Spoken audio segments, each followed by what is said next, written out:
Alright, we back on NoKayfabing.com. I want to ask you, did you have a problem with DJ Khaled? If so, why? Well, I didn't have a problem with him because I didn't know where his mind was at after the separation between me and Fat Joe and the Terror Squad. So I didn't know what kind of, things to expect, because I try to treat everybody fairly, where it's like business, the music business is just business. You know what I'm saying? But he definitely chose sides. I don't know if he was forced to choose sides. I guess the pressure in that side, like the Joe side, was so much that when I encountered him in the situation, he was so scared to even talk to me. And I didn't know why. I was just like, I came up, I just approached you to talk business. And he immediately took the defense and started like backing up from me like he saw a ghost. So I didn't know how to really approach it, except, just like the hood way, where it's just like, yo, what's up? Why the fuck you running from me? Like, you know what I'm saying? But, looking back at it, now I knew that, it was certain guidelines and prohibitions put up for Cuban as far as like whatever, their team and me. Like, don't talk to Cuban, we see it's gonna be repercussions if you even associate with that guy. So I felt that from him when I first encountered him after the situation, which he started like automatically fear, and it's like I was gonna do something to him and I wasn't. I just came there to talk to him about business, about my music. So I felt that wasn't manly, So I just left that alone, but I knew he wasn't gonna be an asset to me in any way, as far as like promoting my music and helping me with my music when it comes to like Miami and all of that. So I said, you know what? He's not my friend. He's not my confidant. He's not a. So you don't have a problem with him. You just figured you dead him. You don't. I don't have a real problem with him. Well, not dead him like that, because at the end of the day, he plays a.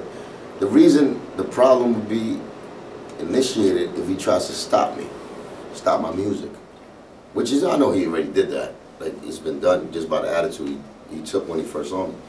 You know what I'm saying? If he's scared to touch me on some more, like, touch my record because of problems, that means he's going to be the first guy to,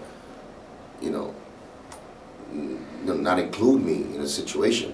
So I know he's not in my side. He's not going to be, like right now he's in a higher position in Def Jam. He was doing his thing. He's not going to be the nigga saying, pushing a Cuban Link record. So if he's not rolling with me, he's rolling against me. It's just the truth. Okay. So at the end of the day, if you say fuck me, it's fuck you. Bottom line. Same thing. Did you have a problem with Rick Ross? No. If you did, why did this? Never had a personal problem with Rick Ross. The problem was with that is that he was around that circle. That circle came with a lot of hate for me without me being there. So whatever was talked up into that circle or talked about me in that circle was fed into their minds. So whether somebody was talking down on about me, about my character, about my personality, maybe he thought it was sweet over here in this side, where he could get away by saying things and I wouldn't respond in any way. That's what happened with Rick Ross. He had made a record about me, not a record. Let me just not say that. He made a line about me. He said a line about, cutting them grams like Fat Joe did to Cuban Link. You know what I'm saying? So it's like he threw a shot at me, and I was wondering, like, this nigga don't know me from a hole in the wall. He doesn't know me. So what could be the reason why would he say that?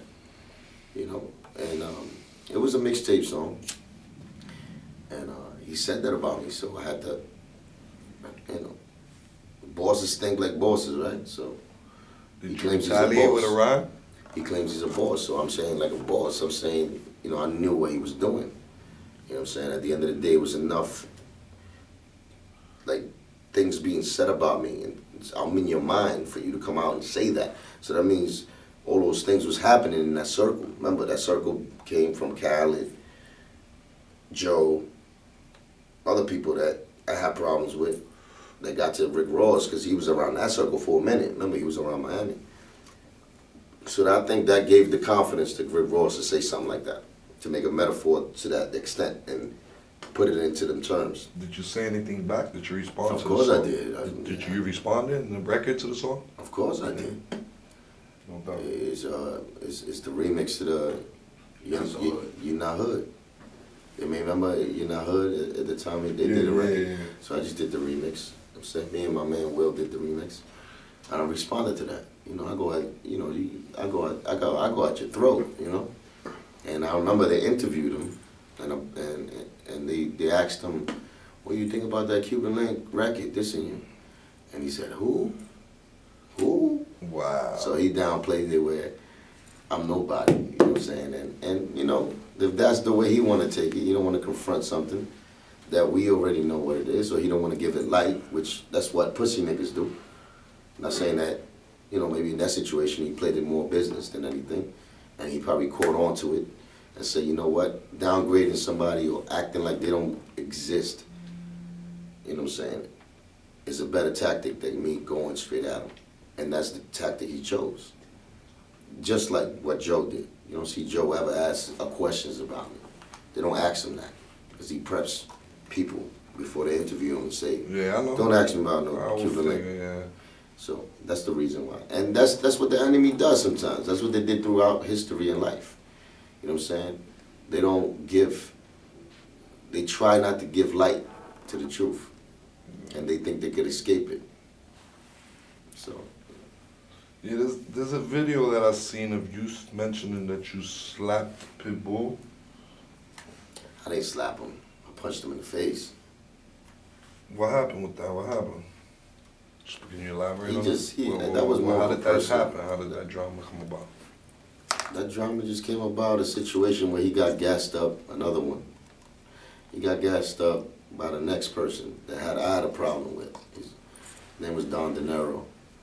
He's Cuban too. And I put him on. I let him, you know, I put him on. I shared my insights with him, wrote rhymes for him, guided him through the music. And, you know, a situation came about where he was in a business situation and he had his differences, whatever, and he chose to go in his own way, and he chose to bad talk about me, like badmouth me, because he felt a certain way, which was, you know, it wasn't a valid point for him to do that, but he did it because he wanted to roll with the status quo. You know, he was in the industry already, so he said, you know what, I could do this without him. So he did that. He chose to do that. You know, whatever. I had no paperwork with him. I did it from my heart. So, you know, my intentions was to let him shine. Yeah. You know, but he did that. You know, he had our differences. He chose to go against me. He started gassing up people from over there. Pitbull was on his, in his way up. He's, you know, doing his thing. He gassed him up. He did a song with him. He took, you know, Don De Niro took me out a song I did with him, put Pitbull on. Pitbull threw a little shot at me. You know, the problem is that hurt me was that the Cuban. Terrible. Yeah, I was just gonna say it's terrible that they are the same heritage, and it's like that's what's the problem. going on, See, man? Because they joined the status quo. You know what I'm saying, it's like, oh, that nigga's on the ground. Let's kick him like everybody else did. Wow, man. So that's what happened. So, you know, a lot of people don't understand that. You know what I'm saying? Look like maybe I'm the hater or the bad guy. That's what they look like. I don't understand why niggas don't understand that, but you know, those who do understand know why I do things. Like I said, for my life, I do things for reasons. So, you know, he's just a dude that chose to believe that side and started badmouthing me, like throwing cheap shots at me. And I'm like, I threw some cheap shots back on some more like, you know, I don't play with little pit bulls. Yeah. You know what I'm saying? I'm a Rottweiler. You know, I say things like that because I got caught up in the game too where it's like more music. But then he chose to make a whole diss song about me. Yeah, he did it. He put it on the internet and all that. He did a whole diss song about me. I didn't know that. Yeah, so he said a lot of things in that song that he don't know nothing about. That he must have heard from a third party. Yeah.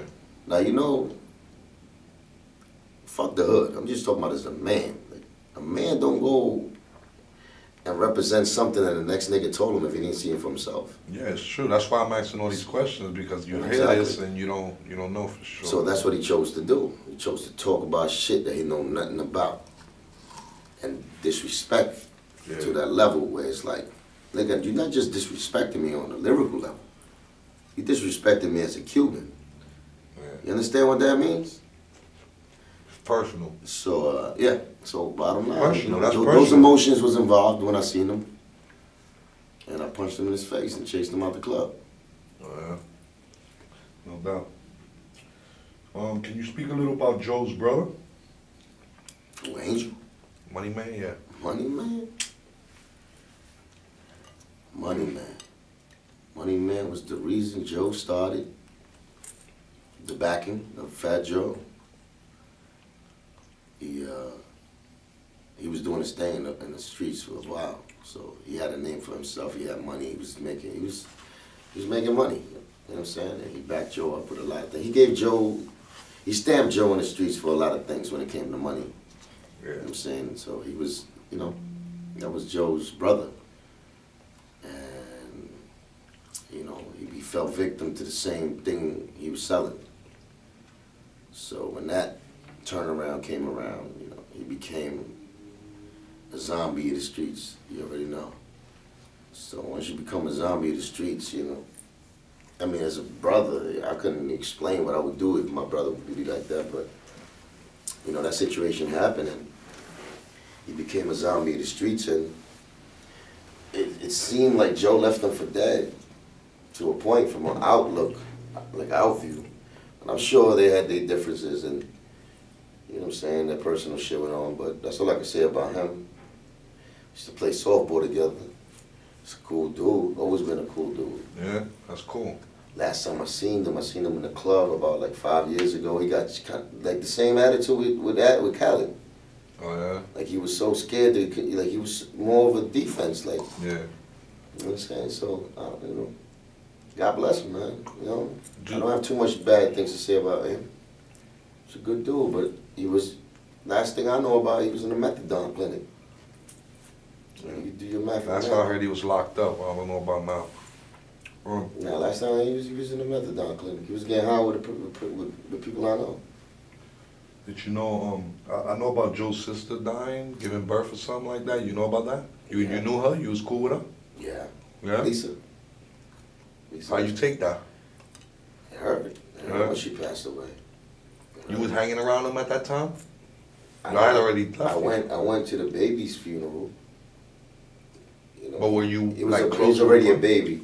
Like the baby was born, but it was pronounced dead. They had a little funeral for him. And I went, paid my respects. Lisa, she was in a coma. Yeah, I heard. So I gathered around her with other people at the time. I think it was Sunkiss, Tony Sunshine, I think. We did a huddle around her when she was still like moving, and she was sedated. And we said a prayer for her, and we was there for her, to the last moments. But were you still in the group with Joe at the time? I don't think you was. was. Yeah, we was, but we was going through it. Okay. We were still going through the problems, but we still did that. I still did that. I had love for her. Yeah. You still in touch with any of the Terror Squad members? You cool with them? Who you cool with? Who you not cool with? It's more like old baggage to me. I try not to go back into the past anymore. Tried for a long time, but it just happens to come my way. A lot of people that was in Terror Squad went through their own situations after I left, and they found out the harsh truth. The harsh realities of life and who they was following, and they didn't meet their requirements. So they come back with their heads down because of what they went through and expect love. And I'm in a situation where there was nobody there for me when I was doing. I wasn't even asking for that type of love. You know what I'm saying? But ain't nobody there was for me. Like, let's roll. So I feel that way too. I feel like, you got to go through what I went through for 10 years. So you're not in touch with none of them? Yeah. Yeah, I chill with Tone. Oh, yeah? Try to find out where his mind is at. He's going through his own things. Tony Sunshine. Yeah, I heard you mention in one of your songs. Remy's locked up. That's the only village motherfucker I know from there. I heard you mention in one of your songs about Tony Sunshine. Seems like you wasn't really getting along with him, and now you're talking Nah, I wasn't. different. I wasn't. I wasn't. Yeah. But, you know, like I said, we get older, man. We get older. We got to see it from a different perspective. Yeah. It's not just about anger. That's cool. When we young, we let that anger play a big part of our lives. You grow up, you start using your mind. You know, when you're younger, you use your heart more. Yeah, it's funny you mentioned Remy because she was the next question. So I want to know if you got in touch with, if you've been in touch with her. I haven't been in touch with her. I've been going through some bullshit too, you know,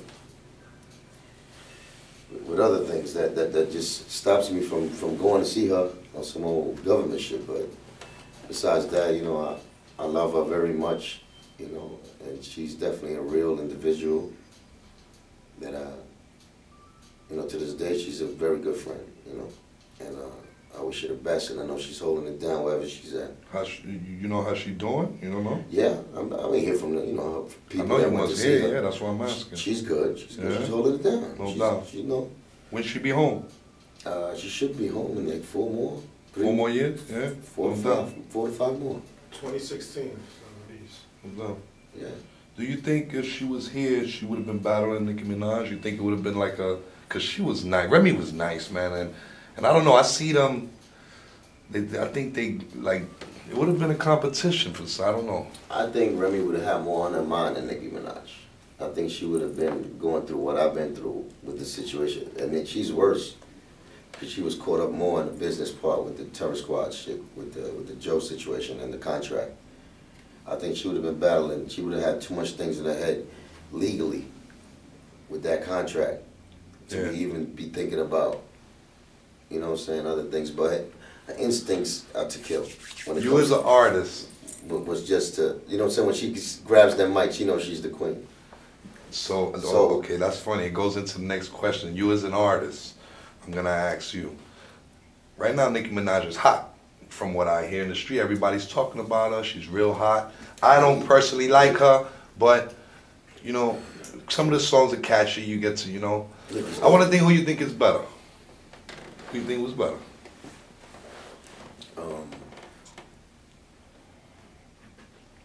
As far as lyrics, hardcore. Who would have won in a battle? As far as lyrics, hardcore, gangster rap. Borderline crossover. Remy's the best. Remy has some growing up to do. When I say growing up, it means adjusting to the more commercial aspect of the game. When it comes to that commercial aspect of the game, Nicki Minaj is top. No doubt. That's the only way I could put it. But, there's a but. All Remy needs to do is concentrate on that side. See, she come from the same shit I come from. So I know how hard it is to cross over to the point as an artist. Yeah. She wouldn't want to say things that Nicki say because she feels like she's selling out. Yeah. That's the difference. But Remy could do that 10 times better. It's just she needs to do it than when she wants to do it. It's not what she want to do. Yeah, it's not what she want to do. All right, it seems like it took Remy a little longer than you did to come around with Fat Joe and not really get along with him. Seems like she's still with them a little longer. Why do you think? She had to learn. She said it in my song. She was 19. You know? She had to learn the facts. She was 19. If you hear a song I did with her, Cold Moment of Truth, she said the whole story. And I did tell her. You know, I did tell her. If you do that to me, imagine what he'd do to you. And now she knows though. You know, it's about realizing sometimes you don't get it when it's right in your face. Sometimes you gotta wait till you see it. And she saw it later on. No doubt. I hear you affiliated with a small organization based in Florida called the UWF, Urban Wrestling Association. How did that come about? That situation came from my man Biggs, man. My man Biggs, you know, he's a big wrestling fan. He loves wrestling, and, you know, we shared thoughts on wrestling, and I loved wrestling when I was younger. I got derived from it because I was doing my hip-hop, and, you know, was just caught up in other things, but, you know, wrestling always been fun and entertainment to me. And when I was a little kid, I just grew up on that, you know.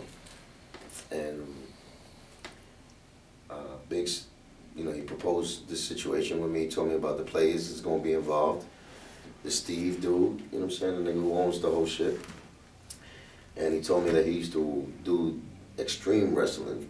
You know what I'm saying? Back in the days, I remember me watching him. That's where that was the circuit, the ECW. Yeah, that was the circuit where they had the Terry Funks.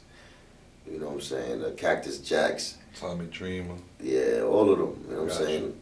And there was like the Underground. You know what I'm saying? So I used to watch that. That's how much into wrestling I was. Not just WWF. I used to watch that too. Wow. But yeah, he put me onto that, man, and you know, we closed the deal, and you know, we decided to do some urban ghetto hood shit. Can you elaborate on what do you do there exactly? It's basically putting the wrestling into the hood, like trying to make it, the aspect of it realer, because wrestling lost its reality. Like, you know, it became too much like a soap opera, too much fake shit. So, you know, it was Steve's idea to make it where the reality of it come back, where it's like incorporated into the hood. You know what I'm saying? As far as like anything goes, like as far as like niggas getting money on that corner. You know what I'm saying? Storylines like that. Yeah, no doubt. You know, storylines like, you know, niggas pull out guns. Wow. You know, things like that. So, that's crazy. You know, that intrigued me because, you know, I'm with that. I'm with, you know, just reality and I love wrestling. So if we can make it happen, we're making it happen. No doubt. So you in the storylines and all that? Yeah. That's cool. That's cool. Were you always a wrestling fan growing up? Yeah, yeah. Like I said, you know, since I was, I say 10, 11, that's when I, you know, I was watching wrestling, man. Loved it. Love Hogan, love Iron Sheik, love Andre the Giant, Randy Macho Man. No doubt. Those were the best. You know what I'm saying? Those were the best days of wrestling. Then I got put on to the, you know, the other one. What was the other one? The other WCW? WCW? WCW. Ric Flair. NWA, yeah, Ric Flair. Ric Flair. Yeah. Ricky Steamboat was my nigga though. So you got DDT by Got Jake the Snake. knocked out. Then Jake the Snake became like one of my best. But you know, yeah, man, I enjoy wrestling. Do you plan on seeing what comes out of it for you? I figure if it goes good, I mean, everybody gets the gain from it. You know, No doubt. I'm not just doing it for the quick buck. Like I like it and I love it that much. I love my music too much to be incorporated with something I wouldn't love. So I'm incorporating it with that, so it could bring up the whole thing. You know, hip hop and wrestling, I think, could go a long ways. No doubt. I hear you mention in one of your songs you was being blackballed. Can you elaborate a little on that for people? But when I say that, I don't want people to say that, you know, think that I'm asking for pity or making an excuse of why I'm not in the level that I need to be in. I just want to give people the truth as far as like the hardships that became about after I left the terror squad and all that, you know what I'm saying? You have to understand that as a person that was there that had more veteranship than me, had more relationships than me. So if we're enemies, we're not going to see eye to eye with a lot of things, and he's definitely not going to let me use his people. And he's going to put in that word for people not to work with me. Yeah. You know, and unfortunately, or it could be fortunately, because at the end of the day, I'm still, you know, standing with the test of time, but, you know, he had a lot of people that he had influence over for me to, you know, succeed in what I do. And I always try to do it humbly and treat everybody fair without, you know, when I say fair, it's like me saying I'm treating him like, oh, already, you know Joe, so, you know, you just picking on me because I know Joe and you just don't like me because you don't like Joe. It's not like that. I try to treat everybody where, you know, individually, and I always give them respect. But I'm doing this while they saying, you know what, they're already putting the red flag up when I come in the room. So that's what I'm saying about blackball. Like, it's already no before I step in the room, yet they entertain my idea of listening to me. You understand? So that's even more frustrating. Yeah. Because then a nigga from the hood like I am, which I have, my mind went to that situation where it's like, you know what, fuck these niggas. Let me slap them. Let me do what I do, shake them up, you know, do what I do. And, you know, some situations it went that way. But it don't work because they go call the cops and they do bitch shit that bitch niggas do. But it's just, you know, it's like, I found out later that's not the way. You know what I'm saying? It's just not the way. So my first idea was to just be humble. And you know, that's why I came in that room and I was humble enough to say my piece. That's how I keep it. No until they get the point, you know. All right, well, seem to me if you was being blackballed, it would have started with Fat Joe. Right. All right, my question is, being that, do you think that would still affect your career? As far as what? As far as, like... You blowing up or something? I say, yes. I say it would have started by him, the blackballing. So now that he's in a different position in his life, you coming up, do you think that still would affect your career, the blackballing? I try not to think about the people he knows and he can control, which is a lot, and they powerful. I just try to think about the new ways we can make it happen. No doubt. Best way to think positive. Talent can't be denied, and no doubt. Realness can't be denied. So, that's right. You know. Your 3 favorite rappers all time? Big Pun, Cool G Rap, and Nas. Who do you think is the best right now? Right now I don't have a favorite. No? Really? I don't. I like people. You wouldn't say anybody's the like, best right now? No, not the best. No? I say I'm the best. You know, it's funny, when I was writing that question, I thought you would say that. That's funny, right? But any artist would say that. You're going to think you're going to use it. It makes sense. I'm not even saying it to promote myself. I'm telling you that because I know what I'm saying has a message and has lyrics and has format. Yeah. You know what I'm saying? That's why, you know, ain't nobody with that right now. Like, you know, 50 I love. You know, 50 I love for different reasons. You know, he just got too business. You know, that's the problem with 50 right now. Like, he's just making songs that are hollow. Before he was making songs that had fucking ingredient, you know. And, you know, he's a businessman, though. He's entitled to do that. Who else? Jay. Jay's always going to be dope. Yeah. He never been my favorite, though, but Jay's dope. No doubt. Any regrets? I try not to. That's good. I try not to. I don't have too many. Everything I did for a reason, like I said. And everything that I did, I try to fix. No doubt. Any upcoming projects for your fans to look forward to? Definitely. Definitely. Can you talk about it a little bit? Bully. That's the mixtape. If y'all know about it, go check it out. Chain Gang Bully. I got Hijo de la Calle, that's a Spanish album. Where you can find them at, where we could go. Well, right now, the Chain Gang Bully, you can go to www.official, Cuban Link official Cuban Link CLK.com. No doubt, there you go. Yeah. New Cuban Link, new Cuban Link.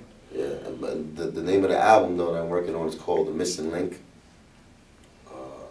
That's self-explanatory. That's nice, I like that. You know what I'm saying? The Missing Link. It's funny you mentioned that. Just watch this. And not because it's about wrestling, but I might do the fucking front cover with the green fucking That'll shit. be good. I might do that. I just watched this. Really, I'm the link that's missing from hip-hop. That's been a long time listening. No doubt. And I need my link to complete the chain.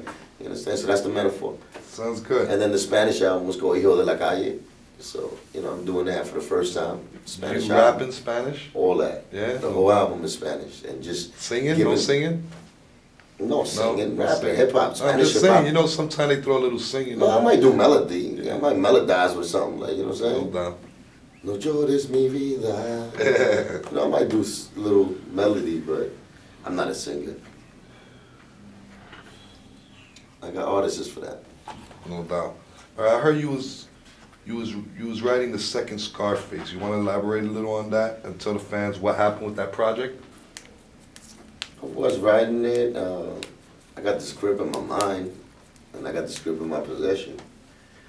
But that never took off because it was just too much things going on as far as like the Bregman brothers and the politics side of it, where it's like, you know, they needed to own it There was a lot of things where, you know, the rights and all of that, and I didn't want to do all that extra shit.